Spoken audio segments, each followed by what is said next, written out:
Tahimik ang baryo ng San Isidro tuwing sumasapit ang gabi. Ang hangin ay malamig at banayad, tila ba may dalang mga bulong mula sa nakaraan. Sa gitna ng baryong ito ay nakatayo ang isang lumang paaralan. Isang gusaling may kupas na pintura at mga bintanang tila matagal nang hindi nabubuksan. Sa araw, ito ay puno ng ingay ng mga batang nag-aaral, nagtatawanan at nangangarap. Ngunit sa gabi, nag-iiba ang anyo nito. Ang paaralan ay nagiging isang lugar na iniiwasan ng karamihan. Isang lugar na may mga lihim na hindi basta-basta na ibubunyag.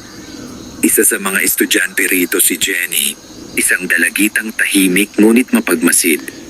Bago pa lamang siya sa baryo, at mula nang siya ay dumating, napansin na niya ang kakaibang katahimikan ng lugar tuwing gabi. May mga sandaling tila ba may nagmamasid sa kanya, kahit wala naman siyang nakikitang kahit sino. Nagsimula ang lahat sa isang gabing hindi niya inaasahan. Nahuli siya sa paaralan dahil sa pagtulong sa paglilinis ng silid-aralan. Isa-isa nang umuwi ang kanyang mga kaklase hanggang sa siya na lamang ang natira kasama ang gwardiya na madalas ay natutulog sa kanyang pwesto.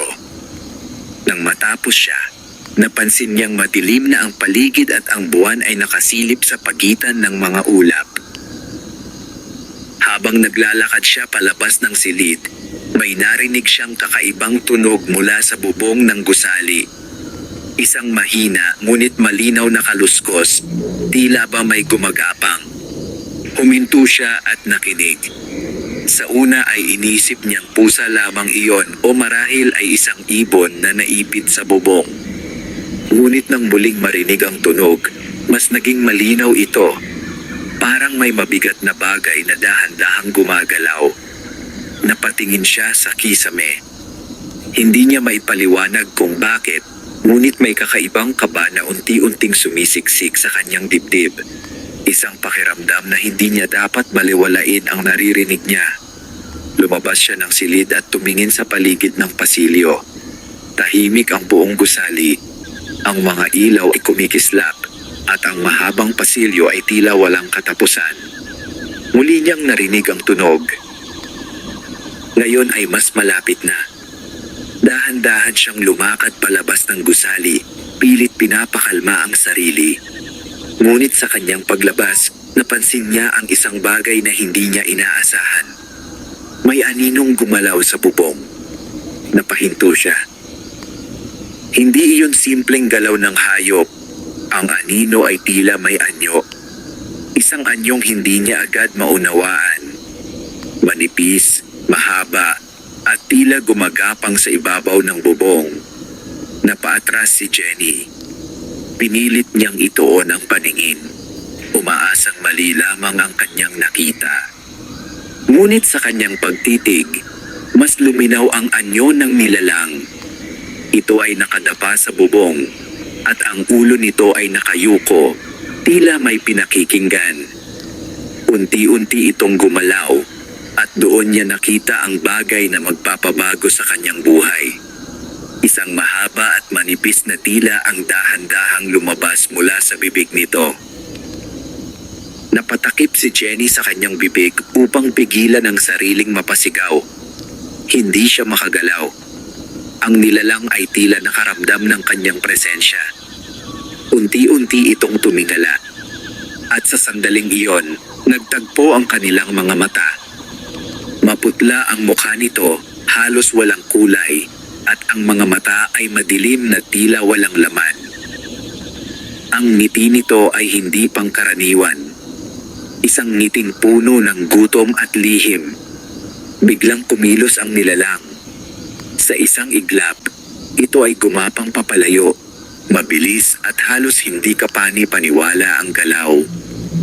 Nawala ito sa kabilang bahagi ng bubong, na parang isang aninong nilamon ng dilim. Napaupo si Jenny sa lupa, hinihingal at nanginginig. Hindi niya alam kung gaano katagal siyang nanatili roon. Ang tanging alam niya ay hindi iyon isang pangkaraniwang hayop. May nakita siyang hindi dapat makita. Kinabukasan, tila normal ang lahat. Ang paaralan ay muling napuno ng ingay ng mga estudyante. Ang kanyang mga kaklase ay abala sa kani-kanilang kwentuhan, at ang mga guro ay abala sa pagtuturo. Ngunit para kay Jenny, walang naging normal. Hindi niya makalimutan ang kanyang nakita. Habang nasa klase, napansin niyang parang may nakatingin sa kanya. Dahan-dahan siyang lumingon sa harap ng silid. Nandoon ang kanilang guro. Tahimik itong nakatayo, nakatingin sa kanya ng matagal. Ang mga mata nito ay tila may kakaibang lalim, at ang ngiti nito ay bahagyang nakapangingilabot. Hindi maipaliwanag ni Jenny kung bakit, ngunit may kakaibang pakiramdam siyang naramdaman. Isang pakiramdam na pamilyar. Isang pakiramdam na nag-uugnay sa nakita niya noong gabi. At sa sandaling iyon, nagsimulang mabuo sa kanyang isipan ang isang posibilidad na hindi niya gustong paniwalaan. Ang nilalang na nakita niya sa bubong ay maaaring hindi lamang isang halimaw sa dilim. Maaaring ito ay isa sa kanila. Sa loob ng paaralan, sa loob ng kanyang silid-aralan, at maaaring ito ay mas malapit kaysa sa kanyang inaakala. Hindi na nawala ang bigat ng pakiramdam ni Jenny matapos ang gabing iyon. Sa bawat hakbang niya sa loob ng paaralan, tila ba may kasunod siyang anino. Isang presensyang hindi niya makita ngunit malinaw niyang nararamdaman. Umagang iyon, maaga siyang pumasok sa silid-aralan. Tahimik pa ang paligid at ang malamig na hangin ay pumapasok sa bukas na bintana. Naupo siya sa kanyang upuan at inilapag ang kanyang bag, ngunit hindi siya mapakali. Paulit-ulit niyang naaalala ang nakita sa bubong. Pinilit niyang ituon ang pansin sa kanyang mga libro, ngunit ang kanyang isip ay bumabalik sa madilim na gabing iyon. Ang anyo ng nilalang, ang mahaba nitong dila, at ang malamig nitong mga mata, lahat ay malinaw pa rin sa kanyang alaala. Isa-isa nang dumating ang kanyang mga kaklase, dala ang ingay at sigla ng isang normal na umaga. Ngunit para kay Jenny, tila ba siya ay naiiba sa kanila. Habang sila ay nagtatawanan at nagkukwentuhan, siya ay nananatiling tahimik, nakamasid lamang. Maya-maya, pumasok ang kanilang guro. Agad na tumahimik ang klase. Maayos ang ayos nito, tulad ng dati. Nakaputing damit at mahinahong kilos. Ngunit sa mga mata ni Jenny, may kakaiba dito na hindi niya maipaliwanag. Habang nagsisimula ang leksyon, napansin niyang paminsan-minsan ay napapatingin sa kanya ang guro. Hindi ito ang karaniwang tingin ng isang guro sa estudyante. Ito ay mas matagal, mas mabigat, at tila may ibig sabihin. Ilang beses niyang sinubukang iwasan ang tingin nito, ngunit sa tuwing magtatagpo ang kanilang mga mata, may kakaibang lamig na dumadaloy sa kanyang katawan. Parang may nais sabihin ang mga matang iyon. Parang may lihim na nakatago. Sa kalagitnaan ng klase, napansin ni Jenny ang isa pang bagay. Ang kanilang guro ay tila nanghihina. May sandaling napahawak ito sa mesa, tila nawawalan ng lakas. Ang kulay ng mukha nito ay bahagyang namutla at ang paghinga ay tila bumigat. Ngunit sa kabila nito, ipinagpatuloy pa rin nito ang pagtuturo. Walang sino man sa kanyang mga kaklase ang tila nakapansin. Ngunit si Jenny ay hindi mapakali. May connection ba ito sa nakita niya? Habang papalapit ang tanghali, lalo pang naging malinaw ang kakaibang kilos ng guro. Paminsan-minsan, tila ba ito ay napapapikit ng matagal na para bang may iniindang sakit. At sa isang sandali, may nakita si Jenny na hindi niya inaasahan. Bahagyang umangat ang laylayan ng damit ng guro habang ito ay naglalakad. At doon niya nakita ang isang mahabang sugat sa may bandang baywang. Hindi ito karaniwang sugat.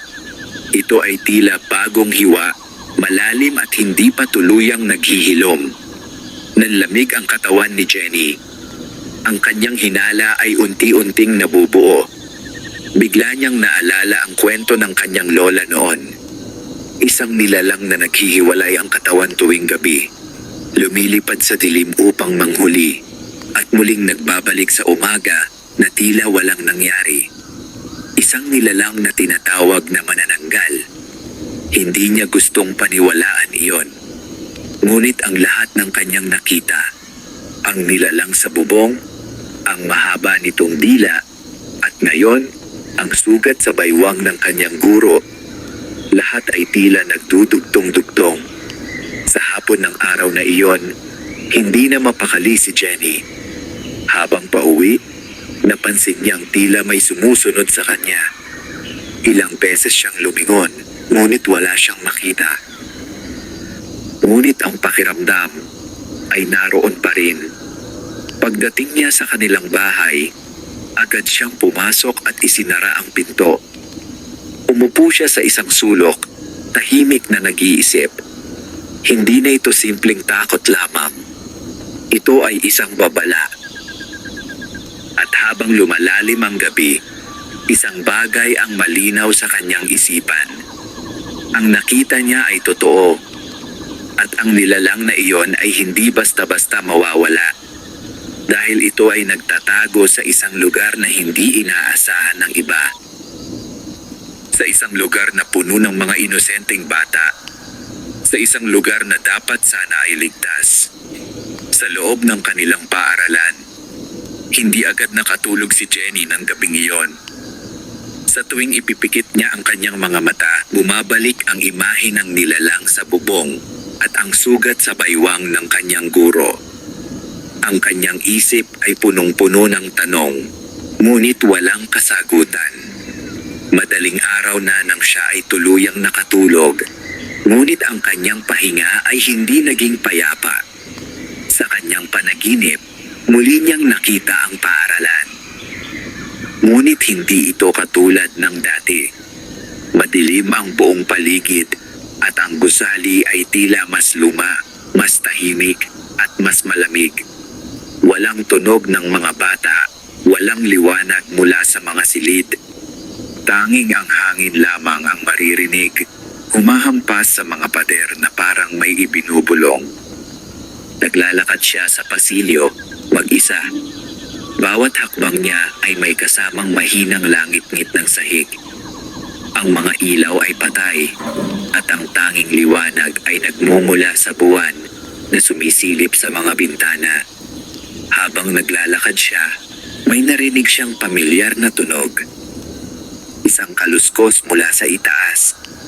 Unti-unti siyang tumingala at doon niya nakita ang isang aninong gumagapang sa kisame ng pasilyo. Hindi ito malinaw, ngunit alam niyang iyon ang parehong nilalang na nakita niya noong gabi. Ang galaw nito ay mabagal, ngunit may kakaibang layunin. Bigla itong huminto, at tila ba naramdaman nito ang presensya ni Jenny. Dahan-dahan itong bumaba, hindi sa pamamagitan ng pagtalon, kundi sa pamamagitan ng pagdikit sa pader. Parang isang nilalang na hindi sakop ng batas ng normal na mundo. Napaatras si Jenny, ngunit hindi siya makatakbo. Parang may pumipigil sa kanya. Habang papalapit ang nilalang, unti-unti itong luminaw. Ang mukha nito ay pamilyar. At sa sandaling iyon, nakita niya ang kanyang guro. Ngunit hindi ito ang anyong nakikita niya tuwing umaga. Ang mga mata nito ay mas madilim, ang balat ay mas maputla, at ang ngiti ay mas nakakatakot. Unti-unting bumuka ang bibig nito, at mula roon ay lumabas ang mahaba at manipis na dila. Napapikit si Jenny, at bigla siyang nagising. Mabilis ang tibok ng kanyang puso, at ang kanyang paghinga ay mabigat. Madilim pa ang paligid, at ang tanging liwanag ay mula sa bintana ng kanyang silid. Umupo siya sa kanyang higaan, pilit pinapakalma ang sarili. Panaginip lamang iyon. Ngunit sa kanyang kalooban, alam niyang may kahulugan iyon. Hindi iyon basta imahinasyon lamang. May nais ipakita sa kanya. Kinabukasan, nagpasya si Jenny na humanap ng sagot. Sa halip na dumiretso sa silid-aralan, nagtungo siya sa lumang bahagi ng paaralan, ang lugar na bihira ng puntahan ng mga estudyante. Ayon sa kanyang narinig, dati itong ginagamit na silid-aklatan bago itinayo ang bagong gusali. Tahimik ang lugar. Ang mga pinto ay kalawangin at ang hangin ay may dalang amoy ng lumang papel at alikabok. Dahan-dahan niyang itinulak ang pinto at ito ay bumukas na may mahinang tunog. Sa loob, nakahilera ang mga lumang estante ng libro. Ang ilan ay natatakpan na ng alikabok at ang iba ay tila matagal nang hindi nagagalaw. Lumakad siya sa pagitan ng mga estante. Hinahanap ang anumang maaaring magbigay sa kanya ng kasagutan. Hindi niya alam kung ano ang eksaktong hinahanap niya. Ngunit may pakiramdam siyang narito ang kailangan niyang makita. Habang sinusuri niya ang mga libro, may napansin siyang isang lumang talaan na nakatago sa isang sulok. Ito ay mas luma kaysa sa iba, at ang takip ay halos mapunit na. Kinuha niya ito at dahan-dahang binuksan. Ang mga pahina ay kulay dilaw na, tanda ng tagal ng panahon. Ngunit ang mga nakasulat dito ay malinaw pa rin. Ito ay tila isang talaan ng mga nangyari sa paaralan noong mga nakaraang taon. Isa-isang binasa ni Jenny ang mga pahina. At habang siya ay nagbabasa, may isang detalye na paulit-ulit na lumilitaw. Mga estudyanteng nawawala, mga pangyayaring hindi maipaliwanag, at isang pangalan na paulit-ulit na binabanggit sa bawat tala. Isang guro. Isang babaeng guro na ilang taon nang nagtuturo sa paaralan. Nanlaki ang mga mata ni Jenny. Ang pangalang iyon ay pamilyar. At habang pinagmamasdan niya ang pahina, unti-unting bumigat ang kanyang pakiramdam. Dahil ang pangalang nakasulat doon ay ang pangalan ng kanyang guro. Napabitaw siya sa libro. Ang kanyang hinala ay hindi na lamang hinala. Ito ay unti-unti nang nagiging katotohanan. Ngunit bago pa man siya makapag-isip ng susunod niyang gagawin, may narinig siyang yabag sa likuran. Mabagal, maingat, at papalapit.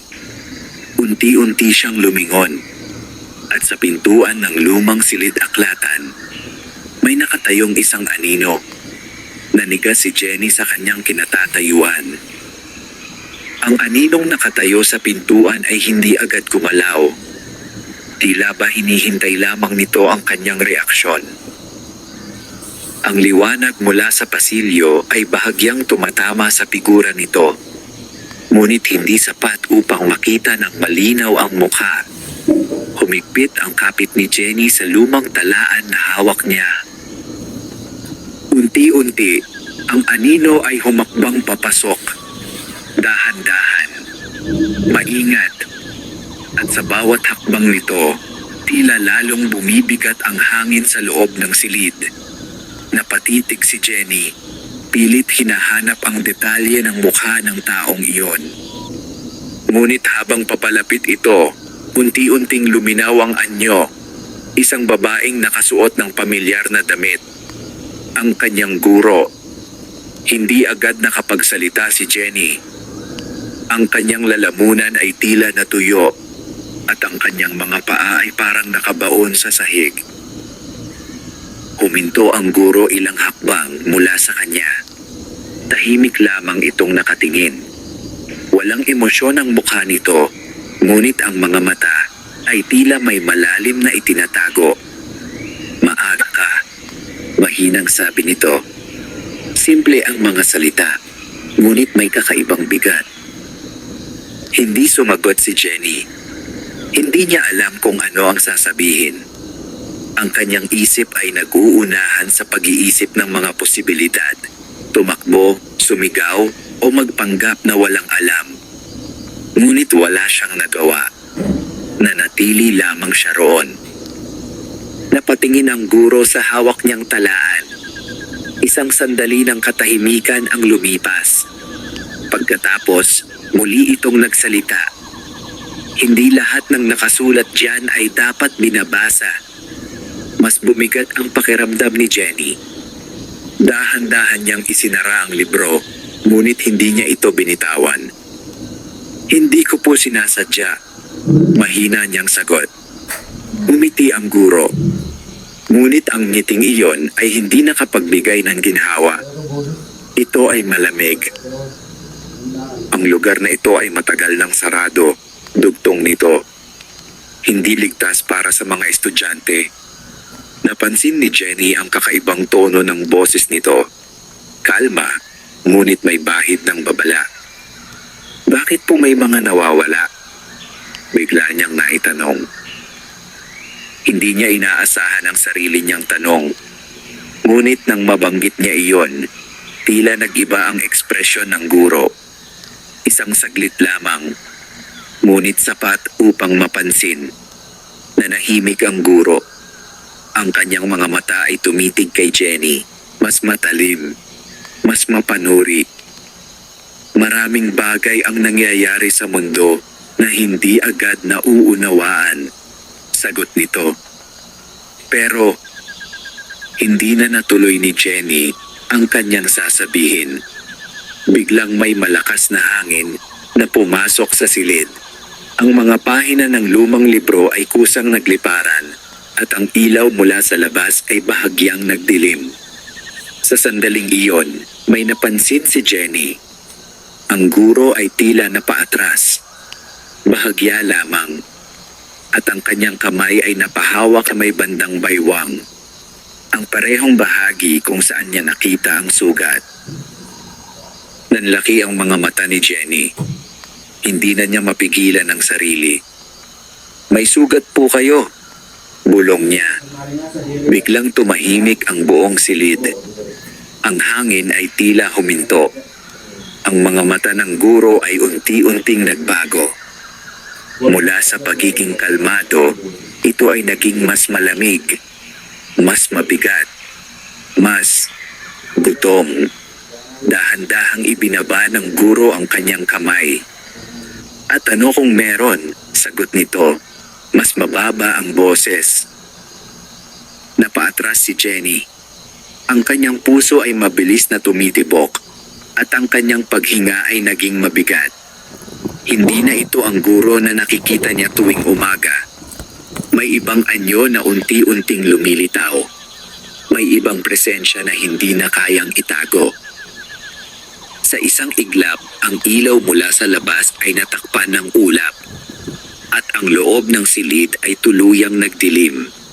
Sa dilim na iyon, may isang bagay na unti-unting nagbabago. Isang anyo na hindi na kayang itago ng normal na itsura. Napapikit si Jenny.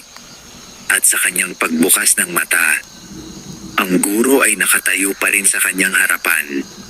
Ngunit ang ngiti nito ay mas malawak, mas hindi pangkaraniwan. At sa gilid ng kanyang mga labi, may isang manipis na bakas ng dugo. Hindi na kailangan ni Jenny ng kumpirmasyon. Ang lahat ay malinaw na. Ang kanyang kinatatayuan ay hindi naligtas. At ang taong nasa kanyang harapan ay hindi na lamang isang guro, kundi isang nilalang na matagal nang nagtatago sa likod ng katahimikan ng paaralan. Isang nilalang na handa nang ipakita ang tunay nitong anyo. At si Jenny ay nasa gitna ng lihim na iyon. Hindi na nagdalawang isip si Jenny. Sa sandaling iyon, kumilos ang kanyang katawan bago pa man makahabol ang kanyang isip. Napaatras siya at agad na kumaripas ng takbo palabas ng lumang silid aklatan. Ang kanyang mga paa ay halos hindi na niya maramdaman sa bilis ng kanyang pagtakbo. Ang mahabang pasilyo ay tila humahaba pa at ang bawat hakbang ay may kasamang kaba na unti-unting lumalamon sa kanyang lakas ng loob. Sa likuran niya, walang malinaw na tunog ng paghabol, Ngunit iyon ang mas nakakatakot. Ang katahimikan. Hindi siya lumingon. Hindi niya kayang kumpirmahin kung ang nilalang ay sumusunod o hindi. Ang tanging nasa isip niya ay makalabas sa gusaling iyon. Nang marating niya ang hagdan, halos madulas siya sa pagmamadali.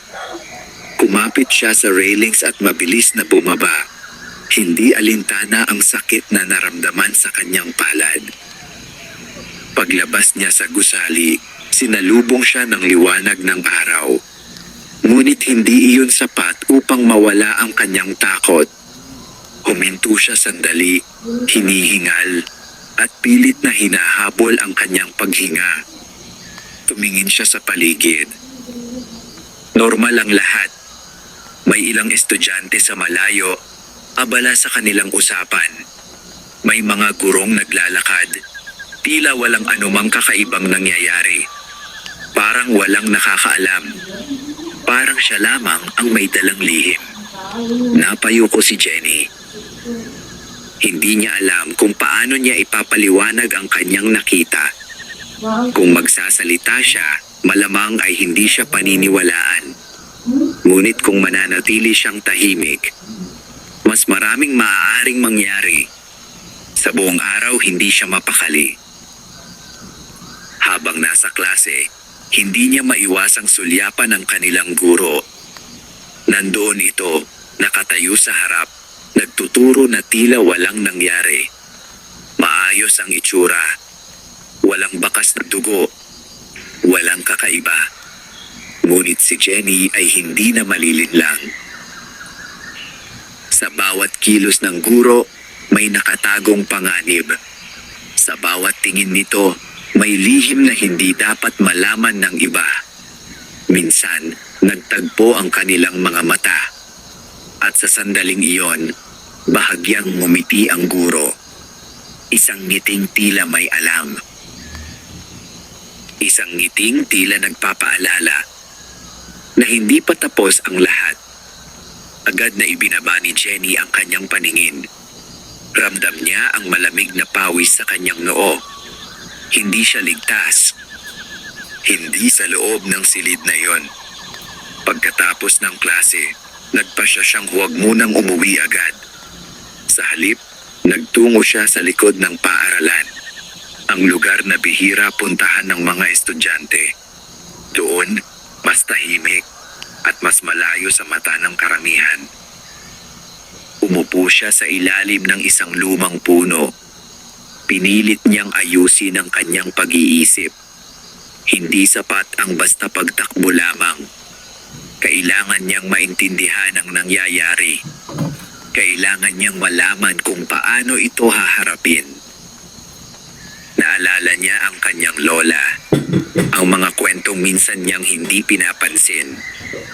Mga kwento tungkol sa mga nilalang na hindi nakikita sa araw, ngunit malakas sa gabi. Mga nilalang na may kahinaan. Mga nilalang na maaaring labanan kung alam mo kung paano. Unti-unti, nabuo ang isang desisyon sa kanyang isipan. Hindi siya mananatiling takot. Hindi siya tatakbo habang buhay. Kailangan niyang harapin ito. Habang siya ay nag-iisip, may narinig siyang mahinang yabag sa likuran. Hindi siya agad lumingon, ngunit ang kanyang katawan ay nanigas. Ang yabag ay dahan-dahan. Parang may nag-iingat. Parang may nagmamasid. Unti-unti siyang tumayo. At sa wakas, lumingon. Sa di kalayuan, may isang figura na nakatayo sa pagitan ng mga puno. Hindi malinaw ang mukha nito. Ngunit ang tindig ay pamilyar. Tahimik itong nakatingin sa kanya. At kahit hindi niya makita ng malinaw, alam ni Jenny kung sino iyon. Hindi ito aksidente. Hindi ito pagkakataon lamang. Siya ay binabantayan. At sa sandaling iyon, tuluyan nang nawala ang huling pag-asa ni Jenny na siya ay nagkakamali lamang. Dahil ang katotohanan ay mas malinaw na kaysa kailanman. Ang nilalang ay hindi lamang nananatili sa dilim. Ito ay lumalapit. At hindi na ito hihinto. Hanggat hindi nito nakukuha ang nais nito. Hindi gumalaw si Jenny. Ang figurang nakatayo sa pagitan ng mga puno ay nanatiling tahimik. Tila sinusukat ang bawat galaw niya.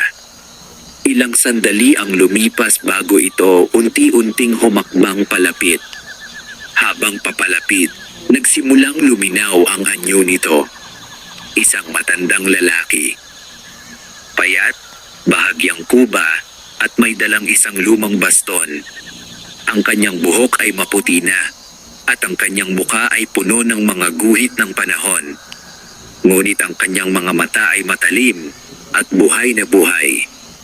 Huminto ito ilang hakbang mula kay Jenny. Tahimik lamang itong tumingin sa kanya na para bang matagal na siyang pinagmamasdan. Ikaw ang bata, mahinang sabi ng matanda.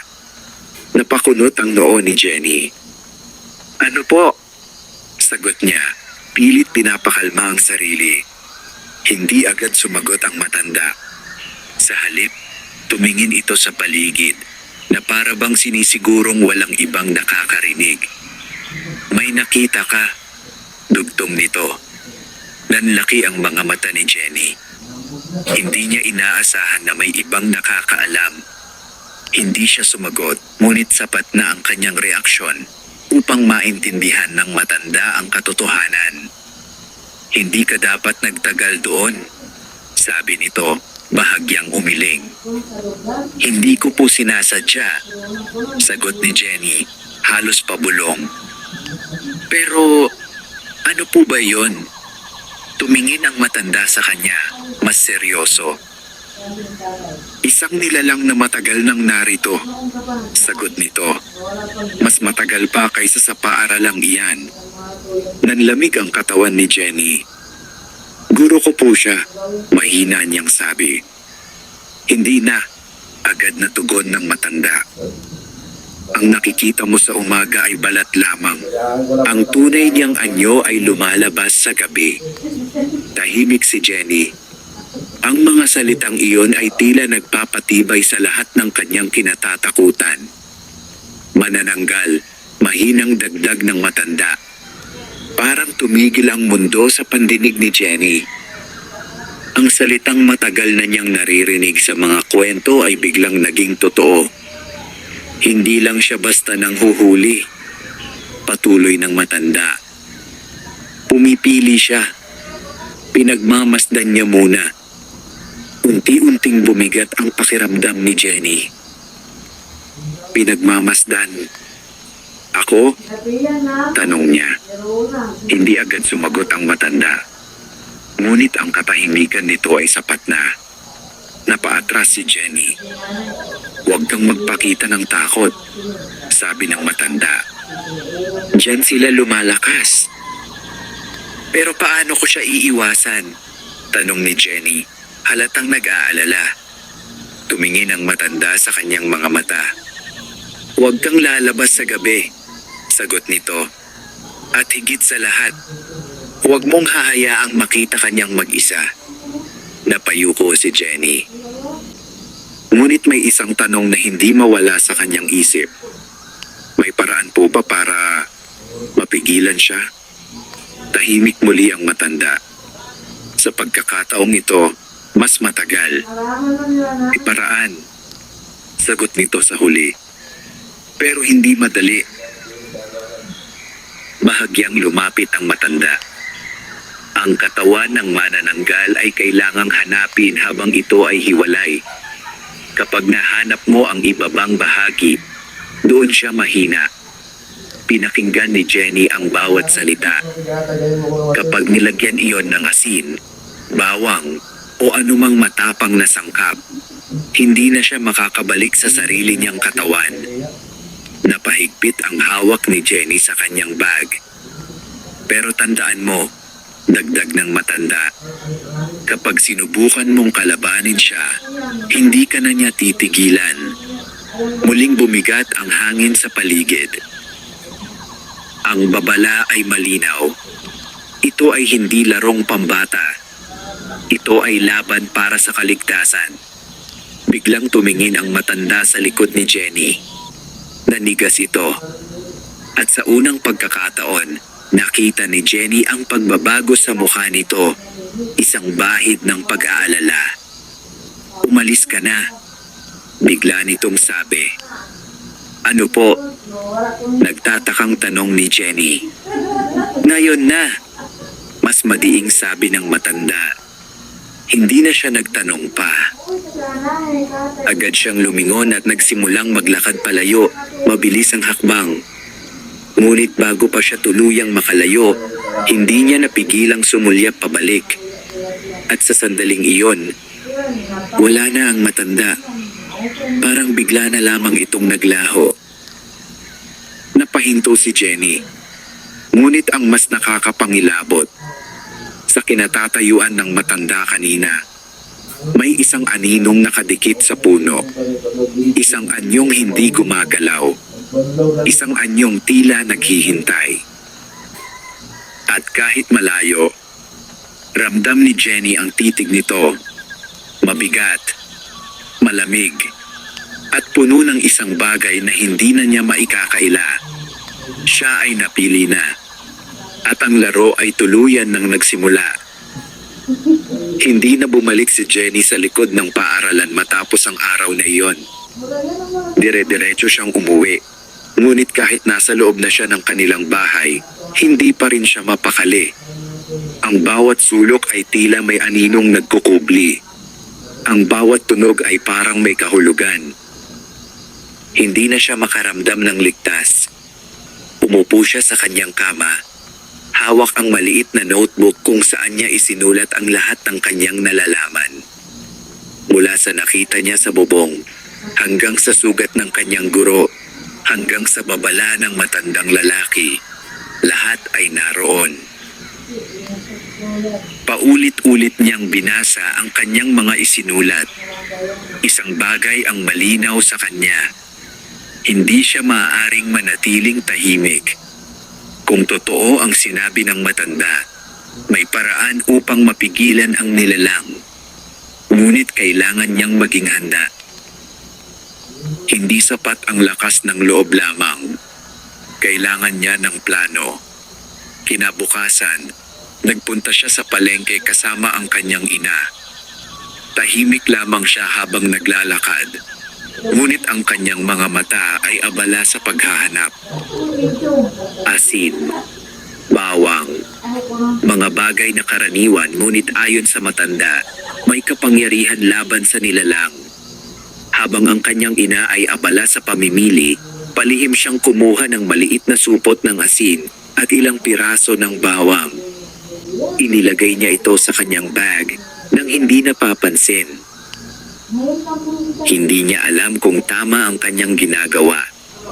Ngunit wala na siyang ibang pagpipilian. Sa paaralan, mas naging maingat si Jenny. Hindi na siya nagpapahuli sa klase. Hindi na siya naglalakad mag-isa sa mga tahimik na lugar. At higit sa lahat, pilit niyang iniiwasan ang kanilang guro. Ngunit hindi ganoon kadali. Sa bawat araw, tila mas lumalapit ang presensya nito. Minsan, habang siya ay nakaupo sa kanyang upuan, napansin niyang nakatayo ang guro sa tabi niya. Hindi niya napansin kung kailan ito lumapit. "May iniisip ka?" mahinang sabi nito. Napatingin si Jenny, pilit tinatago ang kanyang kaba.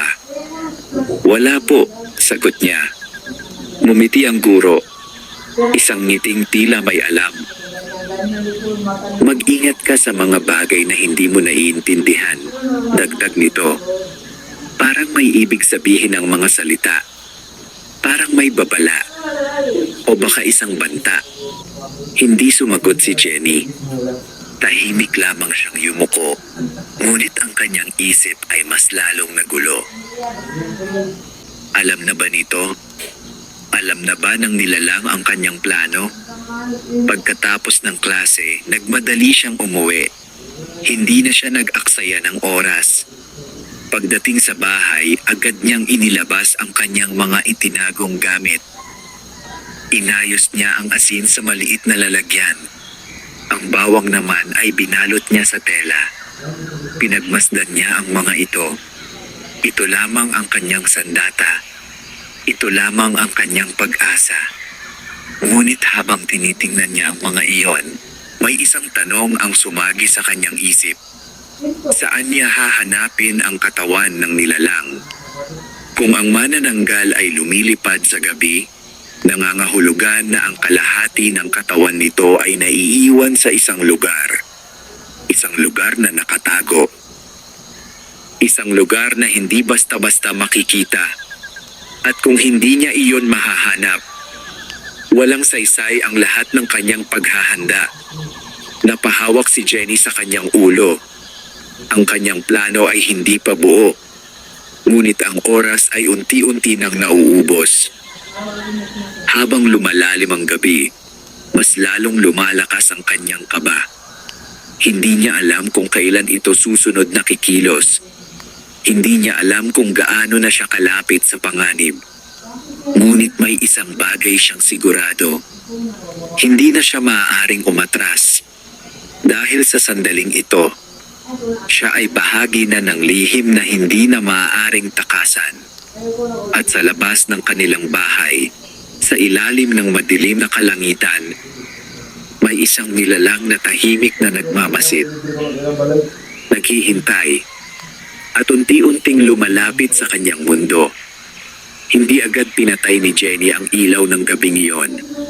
Nakaupo siya sa gilid ng kanyang kama. Hawak ang maliit na lalagyan ng asin at ang nakabalot na bawang. Ang katahimikan ng gabi ay tila mas mabigat kaysa dati. At ang bawat segundo ay parang may dalang babala. Hindi siya sigurado kung kailan kikilos ang nilalang. Ngunit ramdam niya na malapit na. Dahan-dahan siyang tumayo at lumapit sa bintana. Bahagya niya itong binuksan, sapat lamang upang masilip ang labas. Madilim ang paligid. Ang mga ilaw sa kalye ay mahina at ang mga anino ng mga puno ay tila gumagalaw sa bawat ihip ng hangin. Ngunit sa kabila ng katahimikan, may kakaibang pakiramdam na hindi niya maipaliwanag. Parang may nagmamasid. Hindi siya agad umatras. Sa halip, mas lalo siyang tumitig sa dilim, pilit hinahanap ang kahit anong kakaiba. Ilang sandali ang lumipas at doon niya ito nakita. Isang mabilis na aninong dumaan sa ibabaw ng bubong ng kanilang bahay. Napaatras si Jenny. Halos hindi niya ito napansin, ngunit sapat iyon upang mapatunayan ang kanyang kinatatakutan. Nandito na ito. Agad niyang isinara ang bintana at hinigpitan ang pagkakasara nito. Bumalik siya sa kanyang kama, ngunit hindi siya humiga. Hindi siya pwedeng matulog. Kailangan niyang magbantay. Lumipas ang ilang minuto. Pagkatapos ay ilang oras. Unti-unting lumalim ang gabi at ang katahimikan ay lalong naging mabigat. At sa kalagitnaan ng kanyang pagbabantay, may narinig siyang tunog. Isang mahinang kaluskos mula sa bubong. Nanigas si Jenny. Hindi siya gumalaw. Ang tunog ay unti-unting lumakas. Parang may gumagapang. Parang may hinahanap. Pinilit niyang kontrolin ang kanyang paghinga. Hindi siya pwedeng gumawa ng kahit anong ingay. Ang bawat galaw ay maaaring mapansin. Unti-unti siyang lumapit muli sa bintana, dahan-dahan upang hindi makalikha ng tunog. Bahagya niya itong binuksan. At sa kanyang pagsilip, nandoon ito. Nakadikit sa bubong.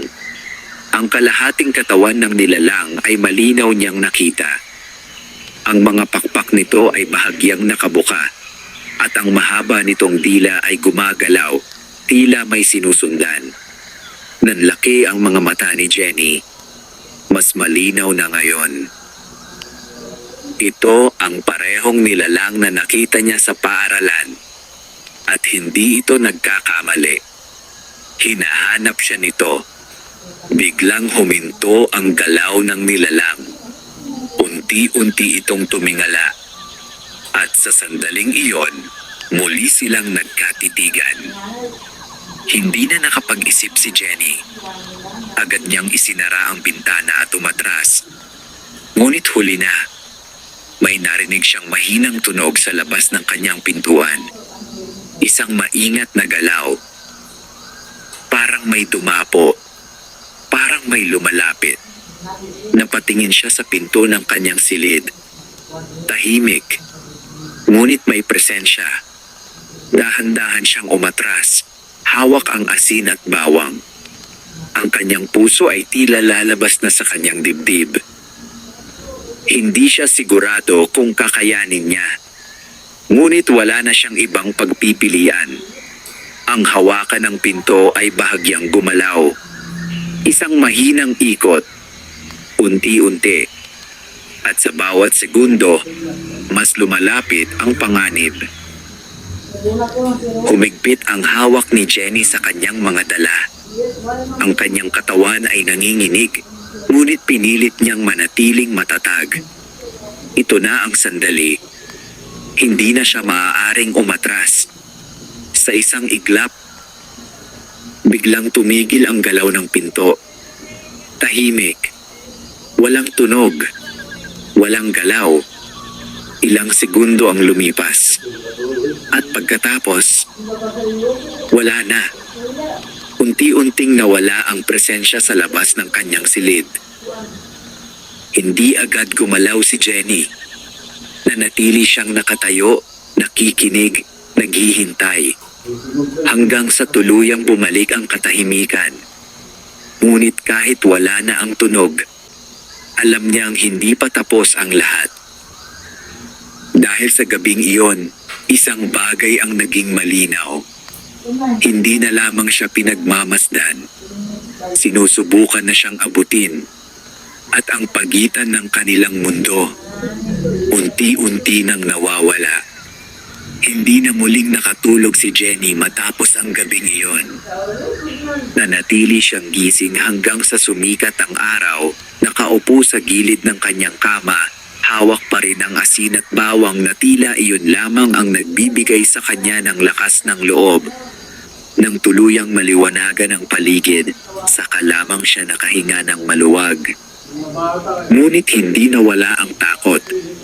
Sa halip, ito ay napalitan ng isang matibay na desisyon. Hindi na siya pwedeng maghintay. Kung patuloy niyang hahayaang mangyari ito, mas lalong lalapit ang panganib.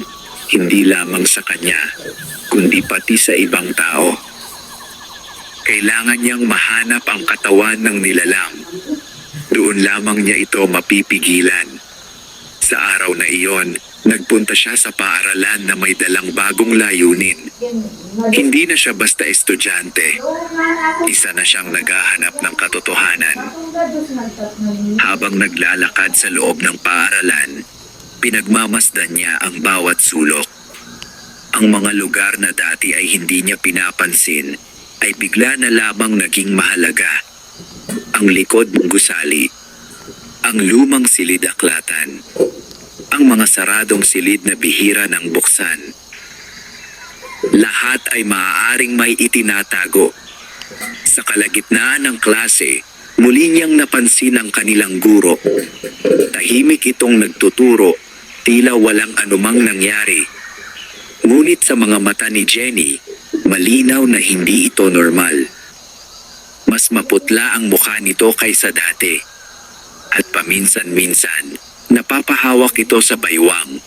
Sa parehong bahagi kung saan niya nakita ang sugat. Nanlalamig si Jenny sa bawat sandaling nakikita niya iyon.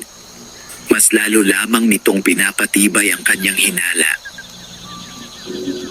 Pagkatapos ng klase, hindi na siya nag-aksaya ng oras. Nagkunwari siyang may kukunin sa silid, ngunit nang makaalis ang lahat, agad siyang lumabas at nagtungo sa likod ng paaralan. Doon, mas tahimik. mas malayo sa mata ng iba. Ang mga puno ay matataas at makakapal, at ang lupa ay bahagyang basa. Tila bihira itong madaanan. Dahan-dahan siyang naglakad, pinakikiramdaman ang paligid. Hindi niya alam kung saan magsisimula. Ngunit may isang bagay siyang napansin. Isang bahagi ng lupa na tila bagong hukay. Napahinto siya. Lumapit siya rito, dahan-dahan. Ang lupa ay hindi pantay. Parang may tinakpan. Nanlaki ang mga mata ni Jenny. Ito na ba iyon? Lumuhod siya at sinubukang hukayin ang lupa gamit ang kanyang mga kamay. Hindi madali. Ang lupa ay mabigat at mamasa-masa. Ngunit hindi siya tumigil. Habang siya ay naghuhukay, mas lalong bumibigat ang kanyang pakiramdam. Parang may mali. Parang may nakatingin. Bigla siyang napahinto. May narinig siyang mahinang tunog sa likuran. Dahan-dahan siyang lumingon. Wala. Ngunit ang pakiramdam ay naroon pa rin. May presensya. Bumalik siya sa paghuhukay. Mas mabilis na ngayon. At ilang sandali pa, may tumambad sa kanyang paningin. Isang bahagi ng katawan. Nanlaki ang kanyang mga mata. Hindi iyon buong katawan, kundi kalahati lamang. Ang ibabang bahagi ng isang tao, nakatago sa lupa. At kahit hindi niya pa nakikita ang buong anyo, alam na niya kung ano iyon. Ang katawan ng manananggal. Napaatras siya, nanginginig. Ito na ang kanyang hinahanap. Ito na ang kahinaan ng nilalang. Ngunit sa sandaling iyon, may narinig siyang isang pamilyar na boses sa likuran. Matagal na kitang hinihintay. Nanigas si Jenny. Dahan-dahan siyang tumayo. At sa kanyang paglingon, nandoon ang kanyang guro. Nakatayo sa pagitan ng mga puno. Ngunit hindi na ito ang anyong nakikita niya sa araw. Ang mga mata nito ay mas madilim. Ang ngiti ay mas malawak. At ang presensya nito ay mas mabigat. Akala mo hindi ko malalaman? Mahinang sabi nito. Hindi makapagsalita si Jenny. Ang kanyang katawan ay tila nanlalamig. Tama ka! Dugtong ng nilalang. Diyan ako mahina. Unti-unti itong lumapit. Pero mali ka kung iniisip mong makakalapit ka ng basta-basta. Napaatras si Jenny. Hawak ang asin at bawang. Ngunit hindi siya tumakbo. Hindi na. Hindi sa pagkakataong ito. Ang kanyang mga kamay ay nanginginig. Ngunit pinilit niyang maging matatag. Ito na ang sandali. Ito na ang laban.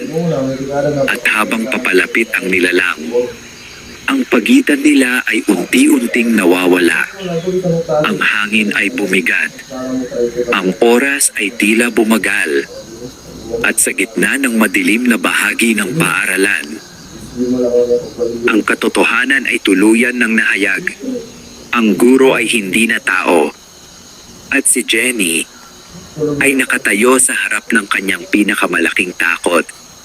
Hindi umatras si Jenny.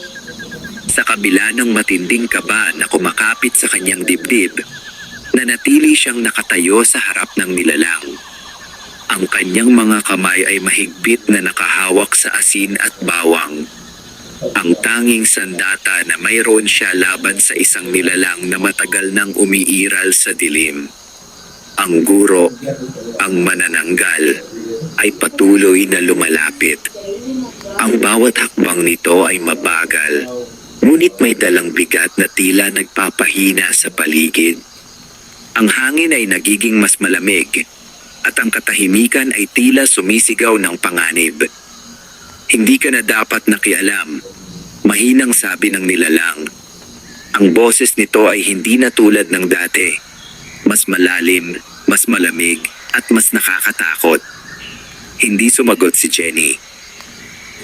Pinili niyang ituon ang kanyang pansin sa katawan na nakabaon sa lupa. Iyon ang susi.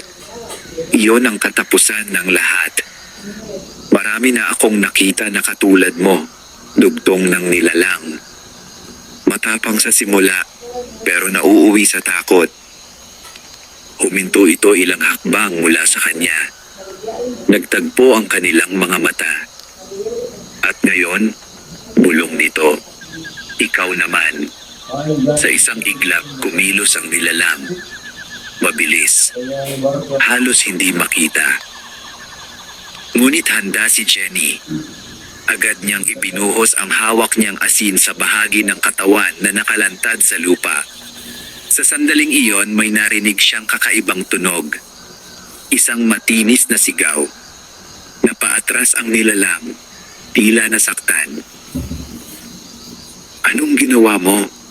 Galit nitong sigaw. Hindi na nag-atubili si Jenny. Kinuha niya ang bawang at agad itong inilapit sa katawan. Pinupunasan ang bahagi na kanyang nahukay. Mas lumakas ang sigaw ng nilalang. Ang anyo nito ay tila nag-iba. Ang mukha nito ay napuno ng galit at sakit. Tumigil ka! Sigaw nito. Ngunit hindi tumigil si Jenny. Sa bawat galaw niya, mas lumalakas ang reaksyon ng nilalang. Ang hangin ay tila umikot sa paligid at ang mga dahon ay nagliparan.